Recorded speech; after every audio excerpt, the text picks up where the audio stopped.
కర్ణాటకలో కురుస్తున్న వర్షాలకు తుంగభద్ర జలాశయానికి భారీగా వరద నీరు వచ్చే ఛాన్స్ ఉండడంతో అధికారులు అప్రమత్తమయ్యారు. పరివాహక ప్రాంతాల ప్రజలకు తుంగభద్ర డ్యాం అధికారులు హెచ్చరికలు జారీ చేశారు. ఇప్పటికే డ్యాంలో అధిక మొత్తంలో నీరు ఉన్న నేపథ్యంలో వరద వస్తే భారీగా నీటిని దిగువకు విడుదల చేసే అవకాశం ఉన్నట్టు డ్యాం అధికారులు తెలియజేశారు.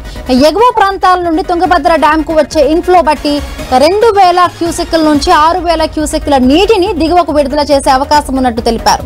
కావున తుంగభద్ర జలాశయం దిగువ ప్రాంతం కర్నూలు జిల్లాలోని పరివాహక ప్రాంత ప్రజలు అప్రమత్తంగా ఉండాలని హెచ్చరించారు.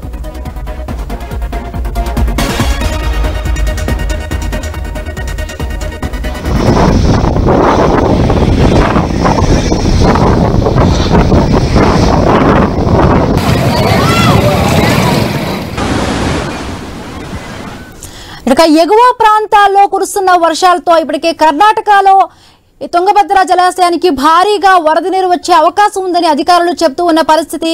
సో ఈ వర్ష ప్రవాహం ఇంకా ఎక్కువైతే కూడా అక్కడ డ్యాంలు విడుదల చేస్తే లోతట్టు ప్రాంతాల్లో ఉన్న ప్రజలకు ఇప్పటికే కూడా అక్కడ అధికారులు హెచ్చరికలు జారీ చేస్తున్నారు. సో రైట్, దీనికి సంబంధించి మరిన్ని పూర్తి అప్డేట్స్ మా కరెస్పాండెంట్ కిషోర్ అందిస్తారు. కిషోర్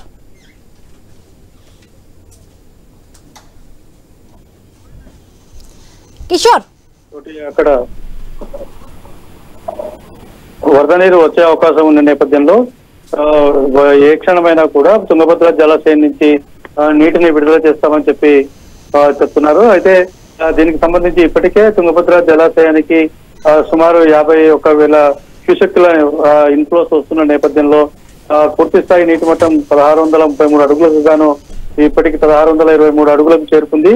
పూర్తి స్థాయి నీటి నిల్వ 105 టీఎంసీలు కాగా ఇప్పటికి 72 టీఎంసీలకు చేరుకోవడంతో అత్యధికంగా వస్తున్నటువంటి ఇన్ఫ్లోస్ ను కంట్రోల్ చేసేందుకు దిగువ ప్రాంతానికి సుమారు 6,000 క్యూసెక్లకు పైగా ఒకటేసారి రిలీజ్ చేసే అవకాశం ఉందని చెప్పి టీబీ డ్యామ్ అధికారులు చెప్తున్న పరిస్థితి ఉంది.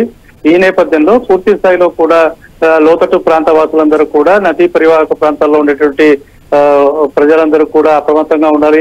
అలాగే అధికారులు కూడా అవసరమైనటువంటి చర్యలు చేపట్టాలి అని చెప్పి ఇప్పటికే కర్నూలు జిల్లా అధికారులకు కూడా టీబీ డ్యామ్ అధికారులు సూచన చేసినట్లుగా తెలుస్తోంది. అయితే ఏదైతే ఇప్పుడు మనకు శ్రీశైల జలాశయానికి కూడా సుమారుగా 1,50,000 క్యూసెక్కుల వరద నీరు వచ్చి చేరుతున్న నేపథ్యం ఒకవైపు ఆల్మట్టి డ్యామ్ నుంచి ఇటు జూరాల వైపు కూడా పూర్తి స్థాయిలో కూడా వరద నీరు వచ్చి చేరుతున్న నేపథ్యంలో డ్యాంలన్నీ కూడా పూర్తి స్థాయిలో జలకళను సంతరించుకుంటున్నాయి. అలాగే కర్నూలు జిల్లాలో ఇటు ముఖ్యంగా మంత్రాలయం లాంటి పుణ్యక్షేత్రాల వద్ద తుంగభద్ర నదిలో స్నానం ఆచరిస్తుంటారు కాబట్టి అక్కడంతా కూడా ప్రజలందరూ అప్రమత్తంగా ఉండాలని డ్యామ్ అధికారులు సంకేతాలు ఇచ్చిన పరిస్థితి అయితే ఉంది. Right Kishore, thanks for the updates.